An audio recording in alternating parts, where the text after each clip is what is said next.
Are you sick and tired of being sick and tired? Whether you have an acute illness or a chronic one, I will show you in this video how to overcome it. And the most powerful steps are going to come at the end of the video, so make sure you stay tuned. There are 3 methods of healing. The first one is a spiritual instantaneous healing. Most people can't bring this about at all. Jesus was someone who was able to do it. He brought about quick, instantaneous spiritual healings, and there are other masters who have done it throughout the ages. The next one is a physical healing, which is actually the slowest of the 3. And it could involve, depending on your situation, going to the doctor. I'm just getting over a bout of bronchitis, so I have had to get plenty of rest. I've had to stay warm, use plenty of steam. I did not eat when I didn't feel like eating. I fasted then, and when I did feel like eating, I'm still eating things that are very easy to digest. And then I've gotten some gentle exercise. For me, it was Qigong. Other people might want to do some gentle walking, depending on their situation, or some yoga before getting back into the regular exercise routine. But the third method of healing is something that a lot of people aren't familiar with, and it's much quicker than the actual physical healing. And it's a mental healing. And EFT, if you haven't heard of it before, it stands for Emotional Freedom Technique. Sometimes it's called tapping.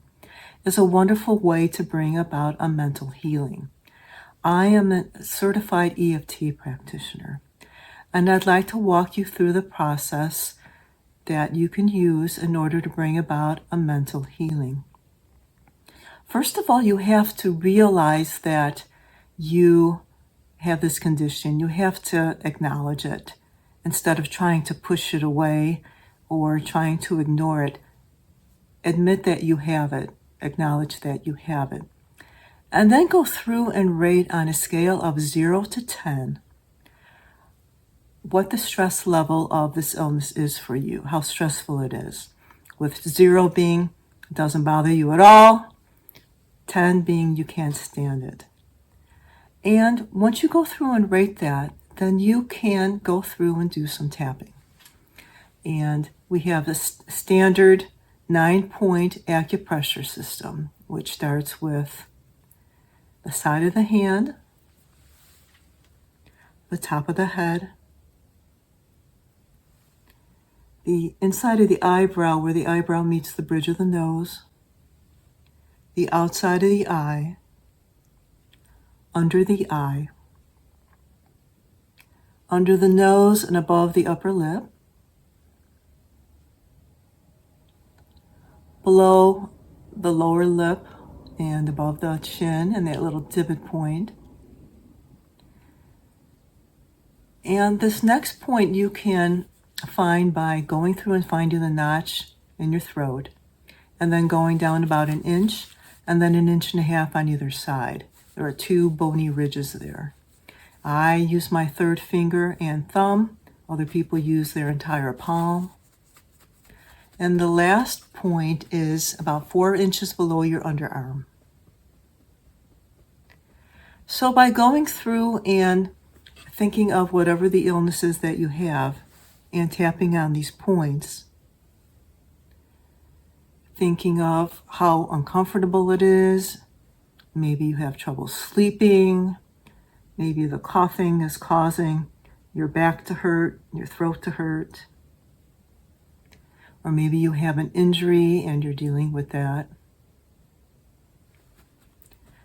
Continue to tap while thinking of these things. You can think of them or you can mention them out loud, just as if you were talking to a friend or a family member. And once you continue to do rounds of tapping until you get down to about a 2 out of 10. That usually is how you can how the situation can become more manageable for you. And once you get down to that point, then you can go through and visualize and affirm while tapping how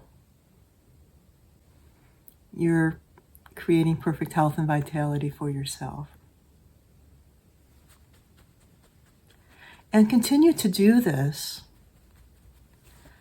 every day until you have reached that point of perfect health and vitality, that where you're over this chronic or acute illness.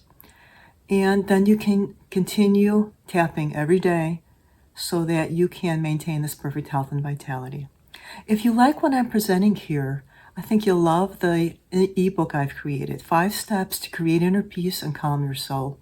If you'd be interested in getting a copy of that, just comment below the video here, Inner Peace, and I'd be glad to send you the link.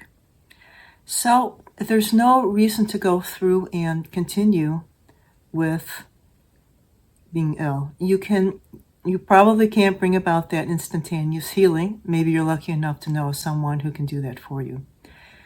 You might want to just continue with the physical healing, maybe even combine that with the mental healing so that you can bring about perfect health and vitality for yourself.